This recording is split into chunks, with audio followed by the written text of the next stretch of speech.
where the High Court has made a decision, Section 16 of the Human Rights Enforcement of Rights Act of 2019 confers a right of appeal against the decision to an agreed party.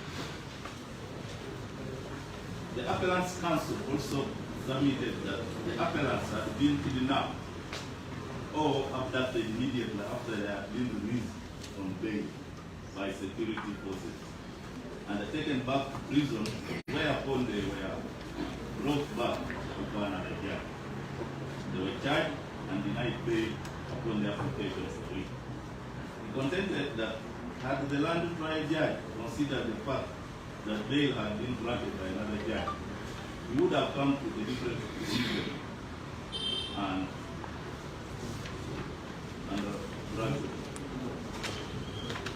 granted. In further opposition to the preliminary point of law, Land Council Lord Mayor Erias Ukwago submitted that the Court of Appeal has jurisdiction to entertain this appeal.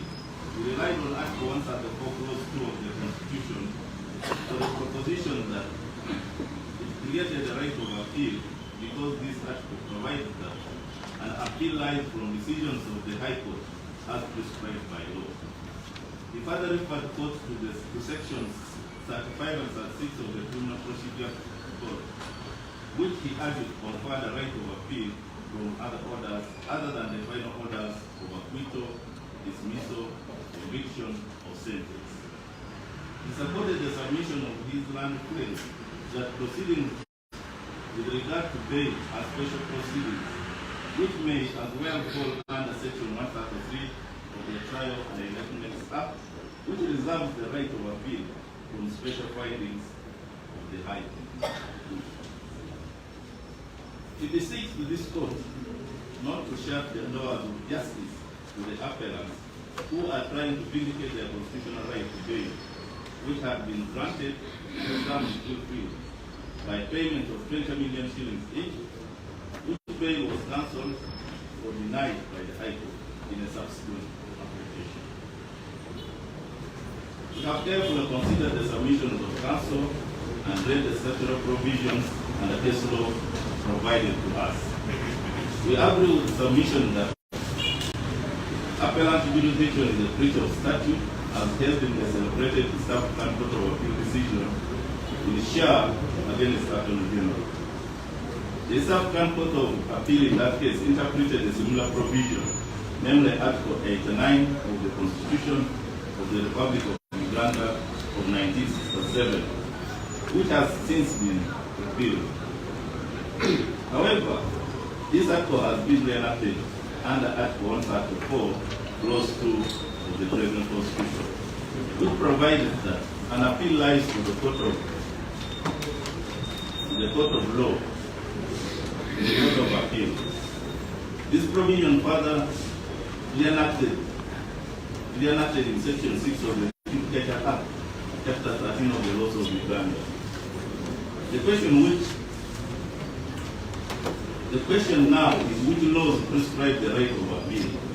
We find that Section 34 of the Criminal Procedure Code Act recognizes the right of appeal from an acquittal or a dismissal of criminal proceedings. Secondly, Section 35 of the Criminal Procedure Code Act recognizes the right of appeal where there has been a conviction or sentence. Both parties here agree that this does not confer the right of appeal from a decision declining bail. Further, Section 36 of the Criminal Procedure Code Act recognizes the right of appeal from any other order other than a conviction, acquittal, or dismissal. It does not, however, on its own prescribe the right of appeal, though it envisages an appeal from other orders. We find that Sections 34, 35, and 36 of the Criminal Procedure Code Act have to be heard in harmony with Sections 132 and 133 of the Trial and Indictment Act, among other provisions. Section 132 of the Trial and Indictment Act is clear that it confers a right of appeal from a conviction and sentence by the High Court in the exercise of its original jurisdiction on a matter of law, or fact, or mixed law and fact. It also confers the right of appeal from sentence alone with leave of court, with the leave of the High Court, and unless the sentence is fixed by law. Further, Section 133 of the Crime and Indictments Act deals with the appeals against special findings.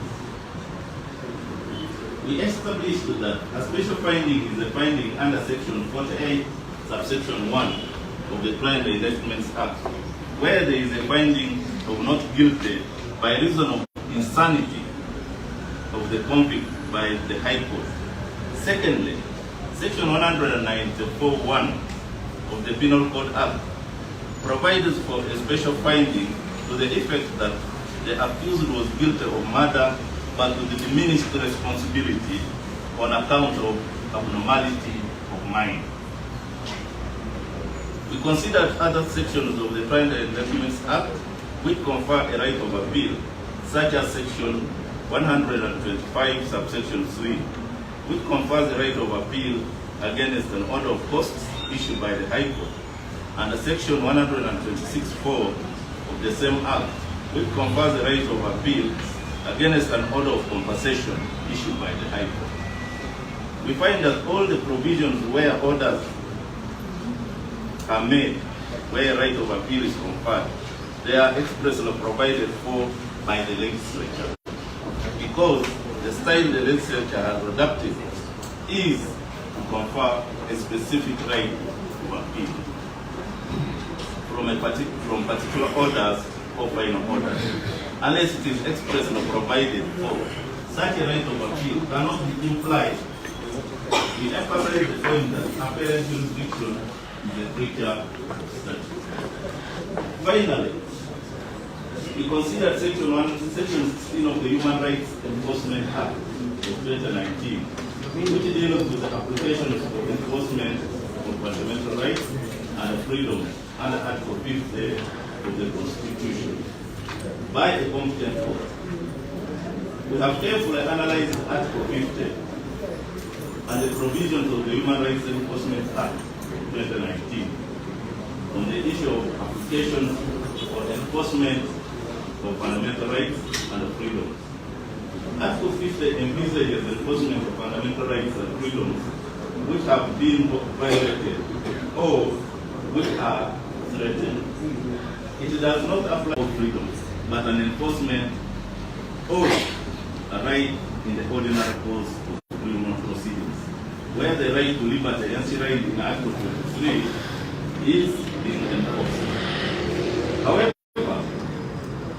an application for the fundamental right. Article 50 envisages the breach of the right and it is being violated or threatened violation. An application is made in the prescribed form under the Human Rights Enforcement Act, under the regulations made thereunder, by notes of motion. Such an application will seek to repress where appropriate or even compensation where rights have been violated or threatened with violation. In the premises, we find that Section 16 of the Human Rights Enforcement Act does not apply to an ordinary application for the grant of bail or the decision arising from it. It only applies to applications for enforcement of fundamental rights and freedoms as envisaged under Article 50 of the Constitution, as well as provided for under the Human Rights Enforcement Act. In the premises, we sustain the preliminary objection that this court lacks jurisdiction to hear the appeal. Although we have found this appeal incompetent, we are concerned about some of the complaints raised by the appellants. They stated that they have been on remand for 9 months without trial, that they have filed 4 applications for bail and only 2 have been concluded, They contend that no reasons have been given to explain why the other two applications have not been fixed or heard. The appellants are members of parliament who have civic duties and are representatives of the people. Thus, their fate should not be in doubt. At the hearing of this appeal, the representatives of the DPP stated that they were ready to prosecute the appellants. Therefore, it is incumbent upon the High Court to ensure that the trial of the appellants begins and is expeditiously concluded so as to meet their human and constitutional rights. We therefore direct the registrar of this court to ensure that all files in respect of the appellants are placed before the principal judge to ensure for the trial of the appellants to begin and be expeditiously concluded. That said, the appeal before us is incompetent and we accordingly strike it out with no order as requested. We so order.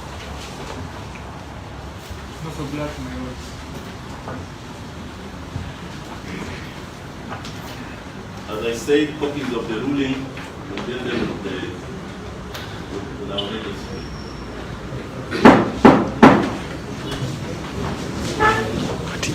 Abamanyi oluzungu bamikwano mwenna abali ku Facebook ne YouTube, especially abali ku YouTube mbebaza. Nze ruling sigitegedde eri mu luzungu lungi, oluzungu lwo lungi naye osobola gwali eyo anti omanyi mumanyi enzunguzungu. Mwasoma enzungu buli omu ana oluzungu luzibu singa basomye with the costs oba ngebya chairman Nyanzi naye bino sibitegeera. Awo Sewungu yasobola otunnyonnyola oba Ssegirinya waffe yasobola otunnyonnyola David Lewis abamanyi enzungu za Harvard naye ffe bamwana yinki sisobola kulima nti nina kyentegedde nze ntegedde no costs kasita mpulira ekigambo no costs ntegeera oba omusango guba gusingiddwa.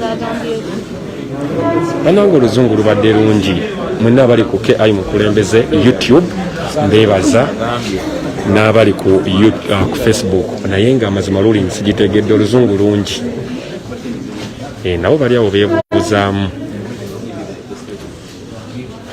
oluzungu lulaba edduka nze naluvaako yanja kuba omuntu angamba muweereze mu luzungu awo nkugambirawo jangu obyeweereza kuba tulaba nehonale basewungu naye ali kwegeyamu ati bajje batubuulire nammwe abali eyo nkimanyi temubitegedde. Oba Kawempe Hospital Swabula waali wano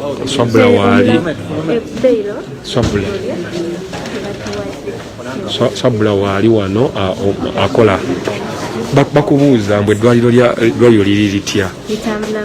Eddwaliro litambula bulungi ery'omubaka.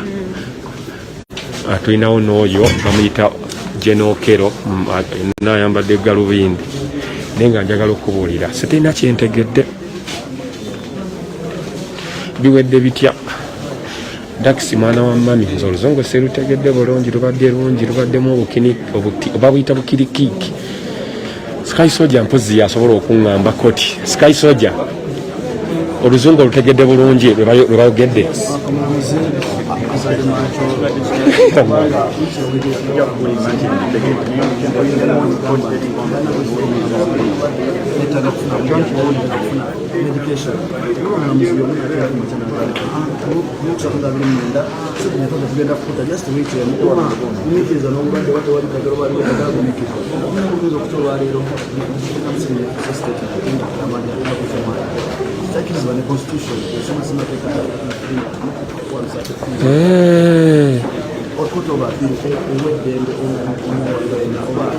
Kiwedde kitya kati? Kiwedde kitya? komito bagamba mutuli kuyita kusawusa bagenda omuyita ogenda kola bwezimbire kubwana bwezimbire utasamuka utasamule babanga abaklayenti bakulanga bakolebibatugamano gyaffe balida baffe bapulani baffe baganda ate kooti eddako yaddi kooti eddako waliwo kooti eddako eyendala eyawakololo ICD era nabo batubuzabuza bakuwadde kumanda bisazaamu tasamuka kubanga kino ekibasire tekimusango basalawo kale oyo Sky Soldier Uganda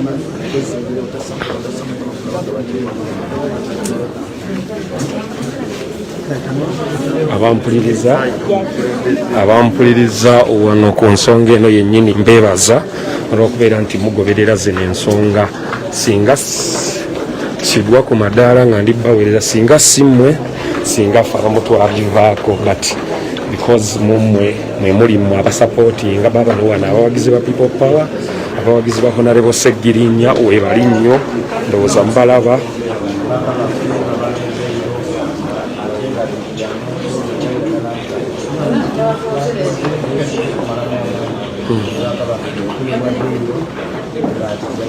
tanziza wabweru wano tewali kitangaala abampuliriza bamikwano yeno embeera eriwo ssaawa zino zennyini kooti yanange neno Museveni naye mmwe embeera eno eriwo si nnyangu nze nange amazima sigenda kukulimba nti oluzungu ndutegedde balina engeri gye basomaasoma obuzunguzungu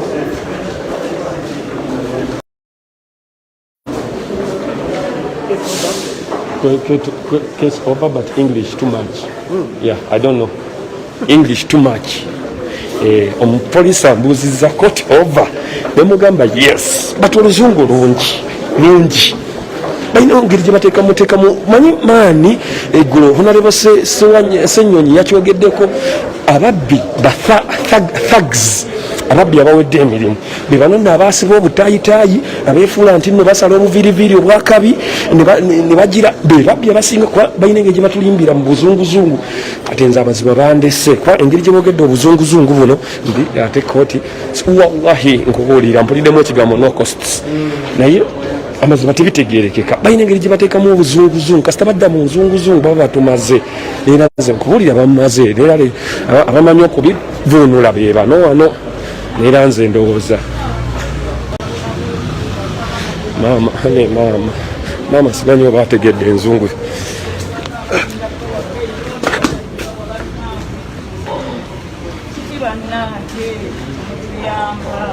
mutuyamba abaana baffe mu kukomera mutuyambe wangana fere kwewulira bulungi bano mugende ku YouTube Facebook nno amazima muliko bangi naye mwandibadde mudda ku YouTube naye netulabirayo because kiba kituyamba Facebook nyinza ogijjako somewhere somehow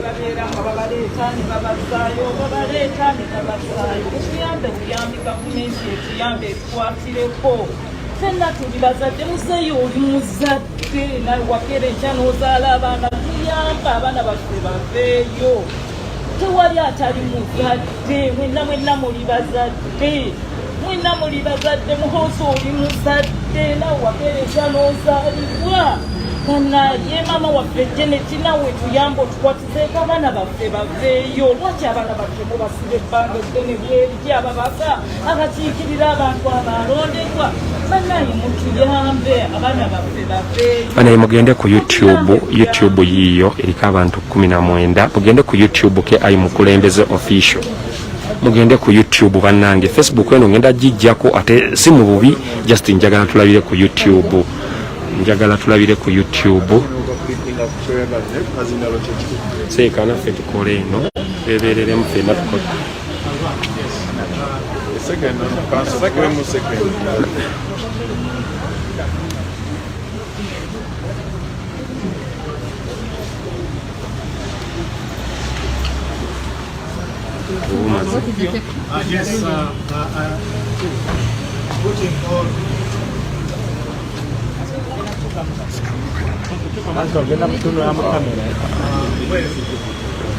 Senyoka.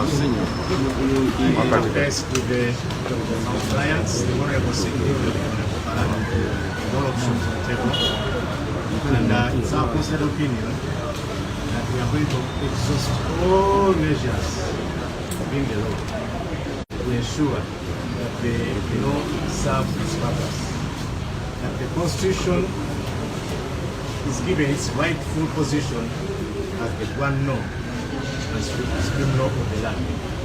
We've seen courts applying subsidiary laws and acts of parliament to supersede the right to liberty, which right is next to life itself. That's the right to liberty and the right to fair and speedy trial. We conferred and agreed that if we lose this appeal at this stage, we file a constitutional petition, put the law in spectral place. Right away, we are preparing the draft of the constitutional petition to ensure that the guaranteed rights under Article 23 of the Constitution and under Article 28 of the Constitution of the Republic of Uganda are applied by the Supreme Court and all courts thereunder. The implication of the decision today is that courts are actually permitted to indefinitely hold accused persons at the whims of the state.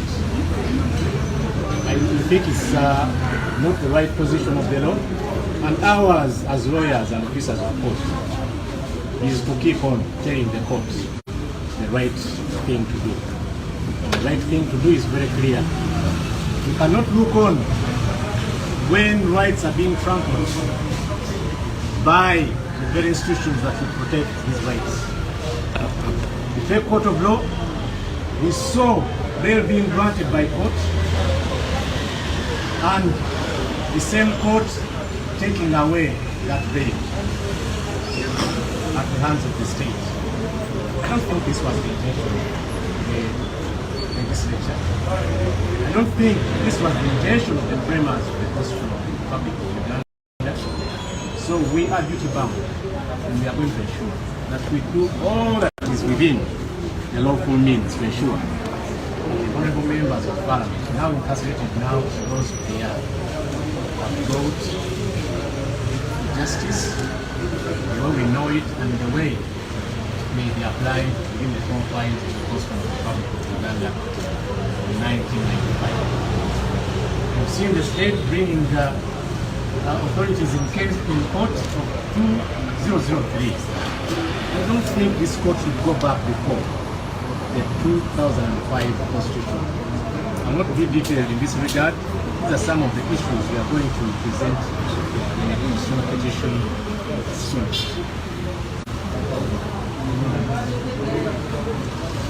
Tukyali mu kwewuunya nga bannamateeka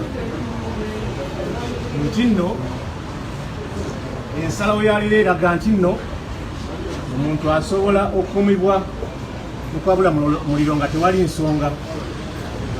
Newankubadde Constitution etulaga bulungi nnyo nti omuntu alina eddembe okweyimirirwa, naye nga tusinziira ku nsonga ezaweebwa kooti enkulu,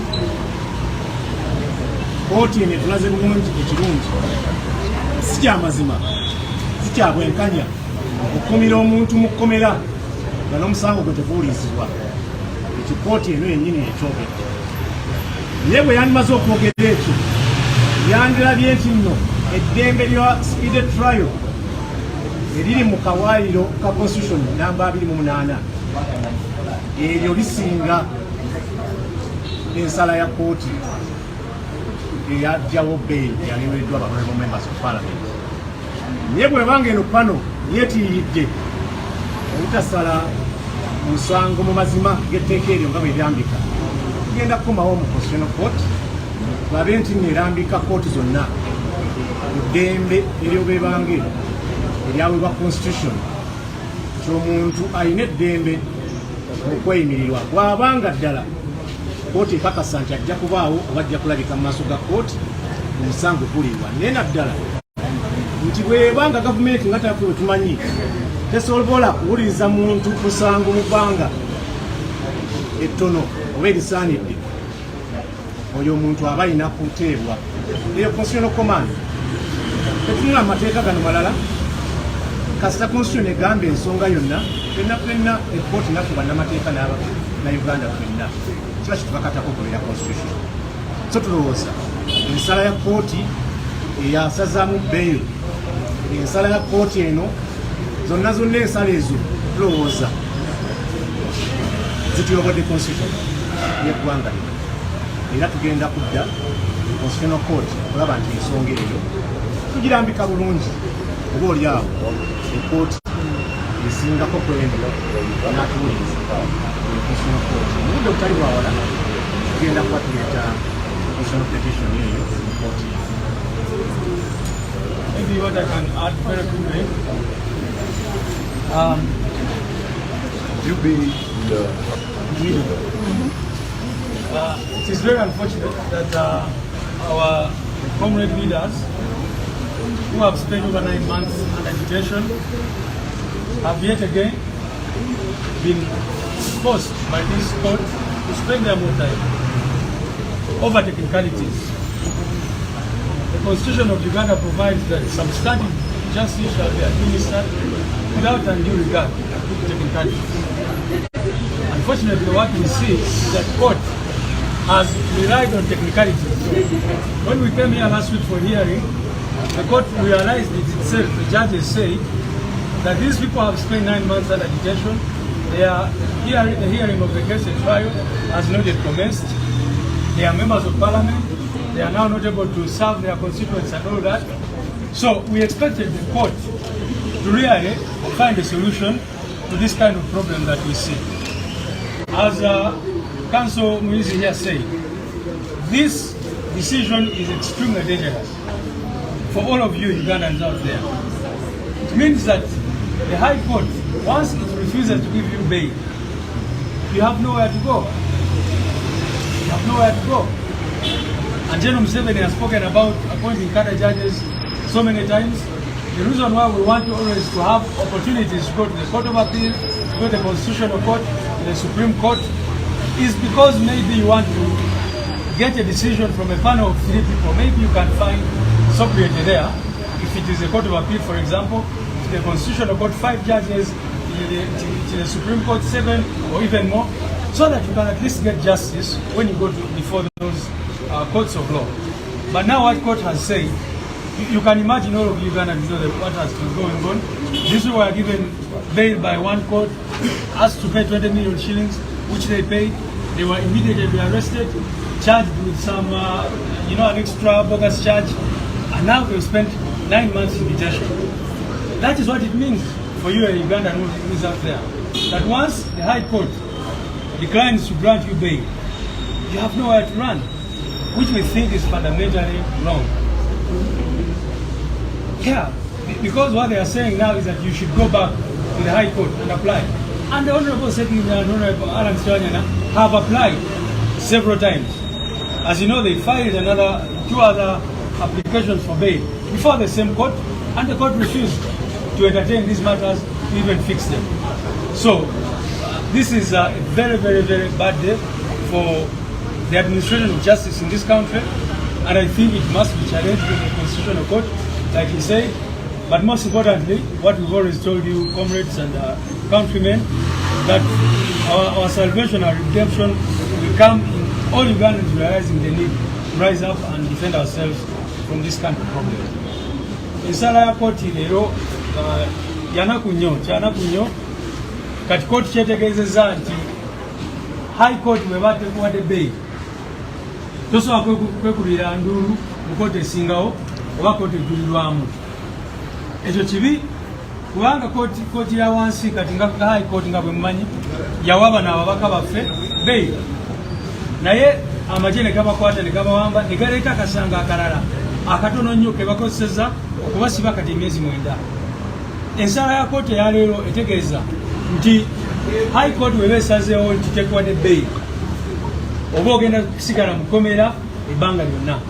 Kyetulowooza nti kyanaku nnyo, si bababaka baffe bano bokka, naye bannayuganda mwenna abaleeba batulaba nti kati kitegeeza nti ogenda mu high court mujukire bulungi nnyo kooti yabawa bbeeyi amagye negadamu ne gabawamba ne baleeta akasanga akalala kati kitegeeza nti ne bwe baba nga baapulayingidde bbeeyi omulundi ogwokusatu era baapulayinga kooti ya high court oba kooti enkulu negana okubawa hearing date emirundi ebiri kati abalamuzi bano abali wano simanyi kikye balowooza ku nsonga eyo kubanga last week bagyogerako nabo ne beewuunya bano abantu bamaze emyezi 9 mu kkomera tebanabawozesa kyali bujulizi omuvuddeyo okulaga musango ki gwe baakola naye kati kooti ekulaga timuddeyo mu kooti eyo yennyini high court ebatryinge nga bwe tumanyi trial eyinza okutwala omwaka mulamba eyinza okutwala emyaka 2 so kyanaku nnyo era bannayuganda nga bwe tutera obagamba kwebereramu kokka esolution yaffe nga banansi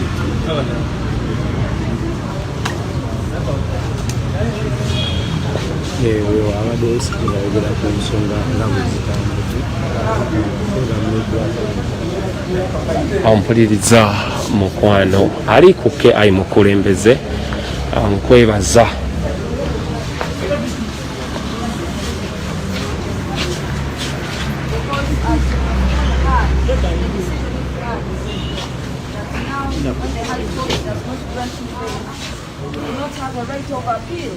That is very absurd.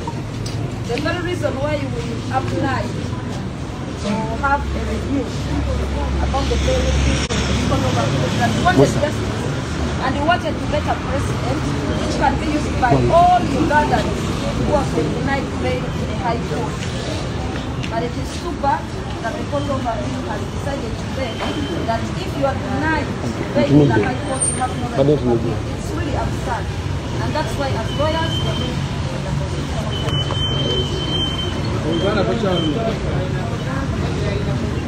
olunaku lwaleero ensalawo ya kooti eyigibwamu obutuufu mbi nnyo mu ntabuza y'emirimu egy'ebyamateeka oba ebisiga eddamuzi olw'ensonga nti okusalawo okulemeza honorable Ssegirinya Muhammad ne honorable Balance Wanjala emabega w'emitayimbo abalamuzi abadde bategeeza nti munnayuganda yenna anaagenda ng'ow'omulamuzi omu mu high court n'amumma bbeeyi tajjanga kuba na ddembe lyonna lyekuira nduulu eri balamuzi bano abasatu oba abataano okwemulugunya oba okutuula mu nsalawo eyo ekyo nno kyabulabe nnyo era tekiri ku babaka bokka naye kiri ku munnayuganda gwali eyo kyova olaba nga bannamateeka tugenda kulwana okulaba nti tukomawo mu constitutional court etunuulire etteeka erikkiriza omuntu okuba nti yeeyingibwa kubanga esalawo yaleero eringa egamba nti eddembe ly'okweyingira mu constitution erituddeko oba erigyewo mu ngeri emu oba endala kiba kitegeeza nti munnayuganda ogendanga kuba oli ku mmasa ya mulamuzi omu bakututte mu hayikooti ate mujjukire nti musango honorable Ssegirinya Muhammad ne honorable Balance Wanjala twaddamu ne tubasalira bbeero mu maaso g'omulamuzi y'omwe Masaka ng'amaze okubamma n'agaana abalamuzi bonna ne badduka mu fekiteri agalakibuya naye yennyini yajuga n'agamba sigenda kumuddamu ate mugenda kulunga buli kintu kaŋŋambalu okusalawo tujjukirewo wano mu kooti eyigiddwamu n'olwekyo kyannaku naye ffe tugamba nti tetugenda kukowa nga bannamateeka tugenda kukireka constitutional court ekireka kubiitinge tusobole okulaba nga tuseetingira system enungi bannayuganda bonna abalala abali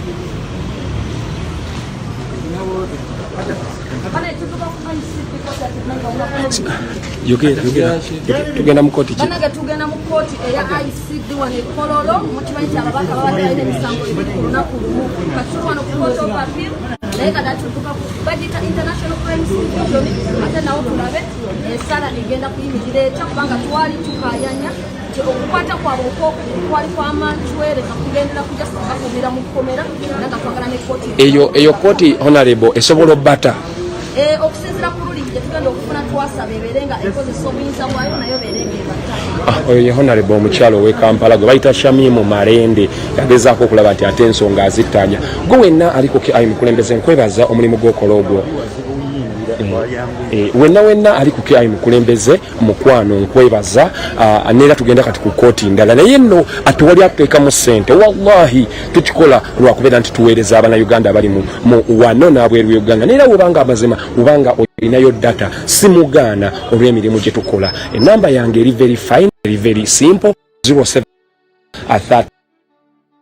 29 kati saazo tugenda ku kooti ndala naye tewali akuteekamu gw'okikola kuweereza Bannayuganda kuweereza nsi yo luliba lumu oyo mukama ali waggulu ali kuwa ekisinga okubeera ekirungi because nakyemalira yatuwasibyeko enamba lekangisome one there yeno n'agiraba kati n'agiraba edda wange olinamu akadata konna tuba tukeyanza oba amafuta kuba kati tugenda mu kooti ndala tuwulye lwirindyayo 0731 294 eyo ya Airtel 0705 for MTN it is 078 1619 MTN it is 078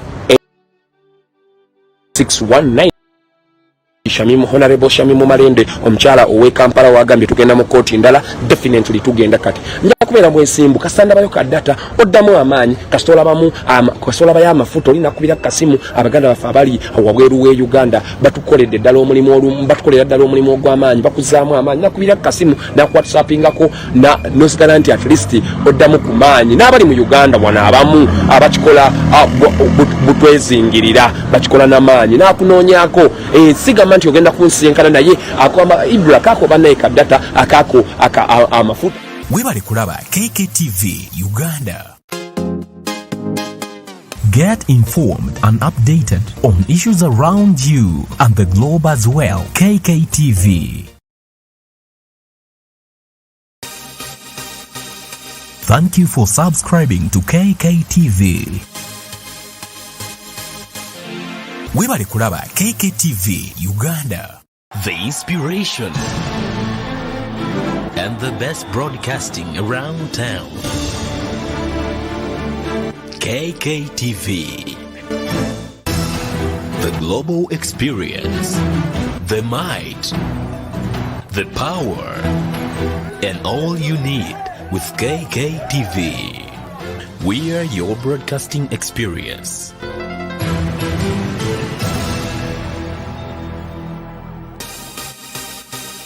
Thank you for subscribing to Kk TV. Museveni era nga bwe yakyogedde yayogera n'abantu abalala neffe tetulina kye twogera naye kuba aliwo mu bumenyi bw'amateeka.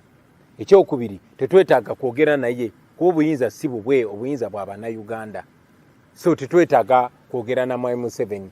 Ye okwogera n'abantu tayogera ku ngeri ggwanga gye likyuka naye abeera ayagala kwogera naawe kubuuza oyagala ssente meka. Ffe tetugulirirwa.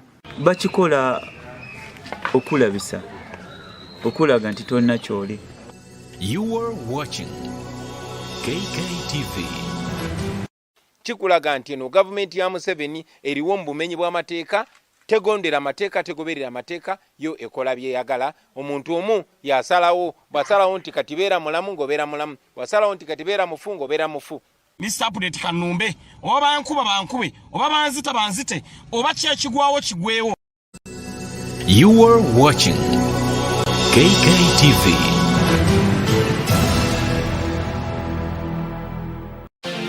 Webale kulaba Kk TV Uganda.